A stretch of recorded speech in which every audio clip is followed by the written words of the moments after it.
தாளம்பிள்ளை செல்லும் சாலையில் மனித கழிவுகளை வீசி பொதுமக்களை நடக்க விடாமல் தடுப்பதற்காக பொதுமக்கள் குற்றம் சாட்டியுள்ளனர். கன்னியாகுமரி மாவட்டம் மெதுக்கும்பல் ஊராட்சிக்குட்பட்ட அதங்கோடு தாளம்பிள்ளை செல்லும் சாலை கடந்த 30 ஆண்டுகளாக ஊராட்சி கட்டுப்பாட்டில் இருப்பதாக கூறப்படுகிறது.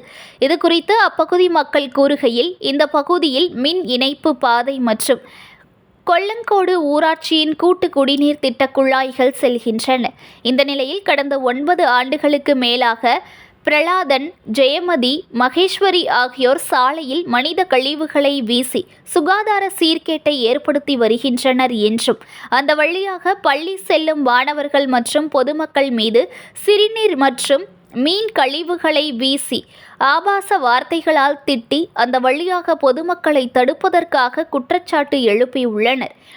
இதனால் 20க்கும் மேற்பட்ட குடும்பங்கள் மற்றும் அந்த பகுதியில் செயல்படும் முந்திரி தொழிற்சாலைக்கு செல்லும் தொழிலாளர்கள் சுமார் 2 கிலோமீட்டர் சுற்றி செல்லும் அவல நிலைக்கு தாங்கள் தள்ளப்பட்டுள்ளதாக குற்றச்சாட்டு தெரிவித்தார். இந்த ஏரியாவில் 20 வீட்டுக்கு மேலே இருக்குது. முந்திரி தொழிற்சாலை இருக்குது, பீரோ கம்பெனி இருக்குது. 20 வீட்டுக்கார மேலே நடந்துட்டு இருக்காங்க. எல்லாருமே இந்த வழியாக தான் போகணும். யாரையுமே போக விடாமல் வீட்டில் உள்ள கழிவு தண்ணி எல்லாத்தையும் கொண்டு ஊற்றி ரொம்ப பிரச்சனை பண்ணுவான். டெய்லி சண்டை போடுவான். பிள்ளைங்களுக்கு நடக்க முடியலை. வயசானவங்களுக்கும் நோய் தொற்று எல்லாம் வந்துட்டு இருக்குங்க. அதை சரி பண்ணாது. ஸ்கூலுக்கெல்லாம் எப்படி பிள்ளையெல்லாம் ஸ்கூலுக்கு போகும்போது மேலே எச்சு தண்ணி எல்லாம் ஊற்றியது, தண்ணியெல்லாம் கொண்டு ஊற்றியது, யாருக்குமே நடக்க முடியலை. அதனால் எங்களுக்கு ரொம்ப கஷ்டமாட்டும் பாதிப்பாட்டும் இருக்குது. அதை சரி பண்ணி இது பொதுவழி பாலை. சரி, அப்போ என்ன பிரச்சனை உங்களுக்கு?